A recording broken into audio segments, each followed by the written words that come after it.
Hey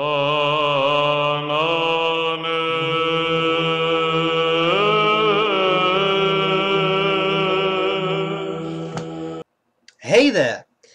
Today I'm going to do something I haven't done for a while. Today I'm not going to review a pen, I'm just going to talk a bit. I'm going to give you my opinion, and maybe not everyone would enjoy that or would find that interesting. I won't be offended, but I've warned you in advance, so if you're expecting a pen review, it's not going to be there. Feel free to view or re-watch any of my other reviews, but today I'll just talk. So I get quite a number of questions from people, either in comments to my videos or via private messages on YouTube or via the Fountain Pen Network or via email, many ways. And one of the questions that I get quite a lot is Pen X worth buying? And I'm sure you can imagine that usually when people ask that question, it's about a pen like this, or a pen like this, or of course a pen like this. Because if a pen is worth $10, then usually people don't hesitate that much. So for these expensive pens, are they worth it? Well, I think to answer that question we should first ask ourselves, what makes a pen expensive? And when I say expensive, you can fill in any amount of money you like, $100, $200, $300, $400, $500, $600. With pens, things can get a little crazy. So what exactly makes a pen expensive? Well, first of all, a lot of these expensive pens, the pens I've shown you, 14 karat gold nib, I forgot, 18? Now, 14 karat gold nib on the Delta Dolce Vita oversize, Montblanc 146, 14 karat, 49, 18 karat, Conway Stewart, Model 100, I think 18, yes, 18 karat gold. So, with the prices of gold skyrocketing, you simply are going to pay quite a bit of money for a gold nib. It's just a simple truth. Do you need a gold nib? That's another question I get a lot. There are many resources out there. Brian Gray wrote, of the Edison Pen Company, he wrote a very nice article on, I think it's actually called In Praise of Steel Nibs, so that kind of indicates his position. And I have to say, I agree with him. I have used steel nibs that are at least on par, if not better, with some of the gold nibs I own. Steel nibs tend to give you not a whole lot of springiness. They tend to be a little stiffer, and I think in fact all of the pens I've just shown you have a bit of spring to them. Maybe the Delta has the least of it, but the Mont Blancs really have a lot of spring. So if that's what you want, if you want line variation, then you may have to consider a gold nib, but that will make a pen more expensive. Something else you will pay for is a word I kind of I'm not too sure about. It's craftsmanship. Now, what makes for good craftsmanship? Is this good craftsmanship? Well, these are nice pens. Sorry, I have a cold. But does that craftsmanship make it worth 620 euros, which is the street price for this pen where I live? It's precious resin, right? Is this not more craftsmanship? Doesn't that look better? Or is it just the material? What about this? This is a sort of squared circle thing going on with the shape. What is craftsmanship? Well, clearly, I'm sure you will understand that if you're buying a limited edition pen which is inlaid with diamonds and all this stuff, clearly you're going to pay. But for pens like these, what is craftsmanship? I think often this is more of a matter of prestige. If you're a wealthy businessman who likes to impress his colleagues, then a Mont Blanc will do that, because the whole brand of Mont Blanc is shrouded in some kind of, we are the most exclusive brand on the planet. Rightly or wrongly, possibly both, I mean, that's just what they do. And in fact, I think there's nothing wrong with that. If you want to present yourself as being the ultimate brand, then go ahead. I mean, I won't stop you. But people have to decide for themselves whether they agree and whether they are actually willing to shell out this much money for their pens. And I think a lot of business people are willing to do that because they have a Mont Blanc 149. They may only use it for the signature, but it looks cool.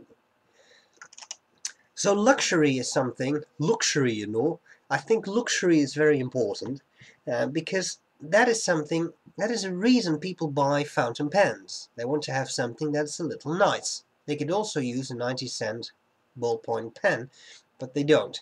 Now there are very cheap fountain pens from China, and some of those, I will not tolerate people who say they're all crap, because they're not. I've bought some very nice pens from China, like, here we got one. Sorry, I have to reach over a bit. I think this was less than $5, including shipping from China to my door. And this is a pretty nice pen. Does it give you the same writing performance as this pen? Well, what do you think? But it's a decent pen. That's all I can say. It's very decent, it's not scratchy, it works well. Excuse me. So, we have a gold nib. That's going to add to the cost. We have craftsmanship, whatever that may be. And we have luxury. And that all adds to the price. Again, whether you agree with that or not, doesn't really matter. I think that's one of the things that, these are some of the things that, add to the price. Okay. Which leads us to a second question. Why would you want to own a pen that costs $300, $400, $500, $600, euros, whatever your currency is?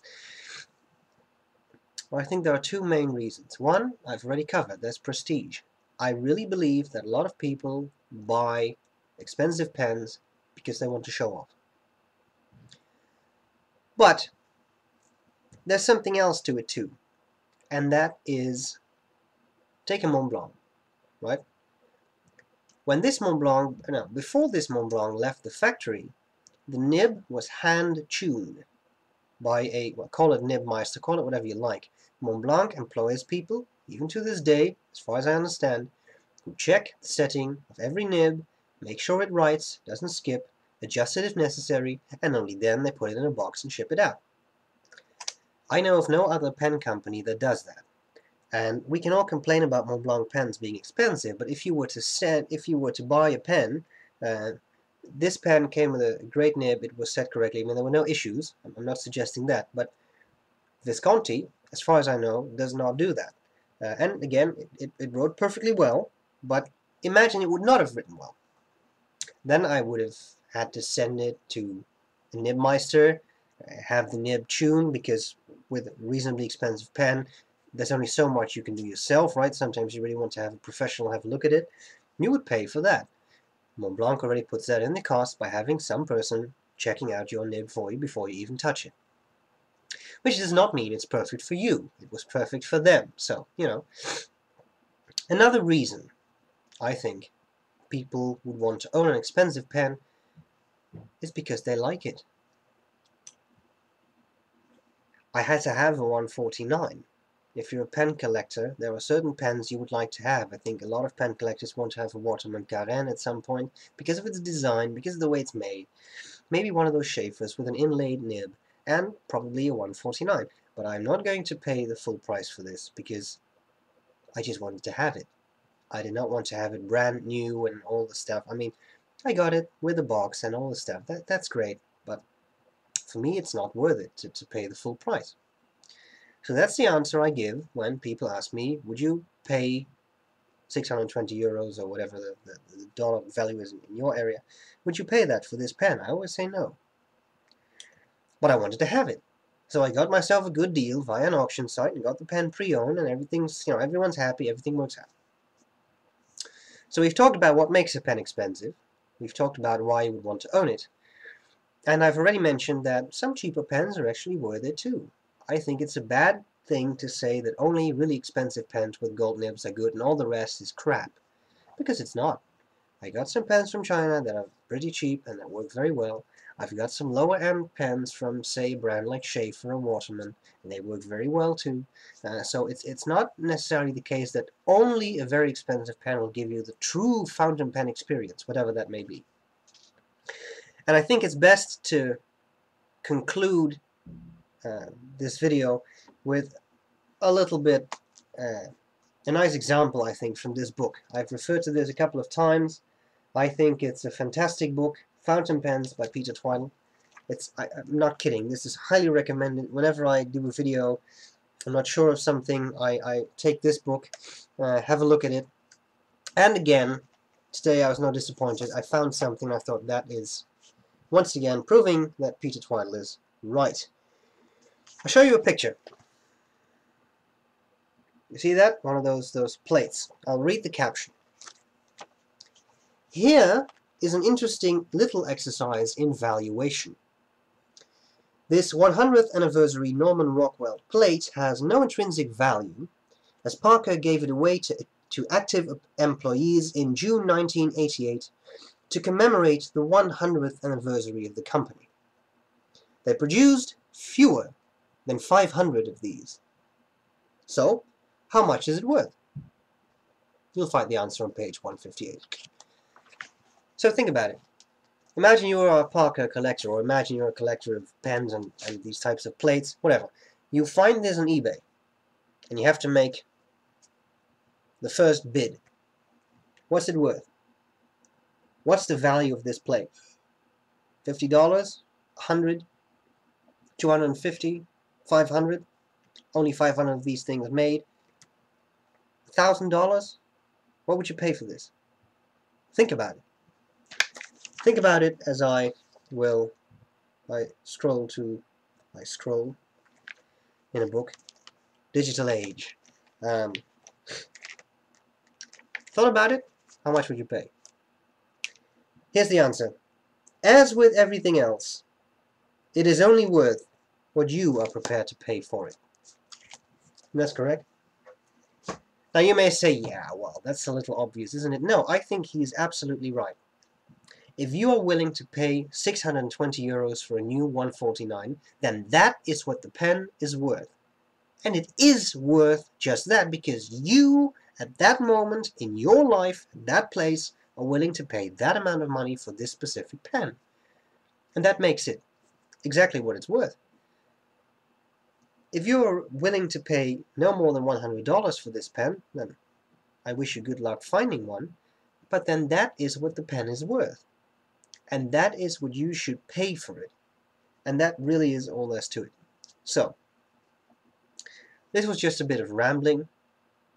I'm not annoyed by these questions I get or something. Don't consider this in that light. I just thought it might be interesting to try and put these thoughts in one video. I'm not sure whether you agree, maybe you disagree with everything I've said. That's what the comment sections are for. Let me know. Let me know what you think. Are expensive pens worth it? Are they not? Etc. And that's all there is to it. So I hope this was a little useful. And I'll see you later. Bye bye.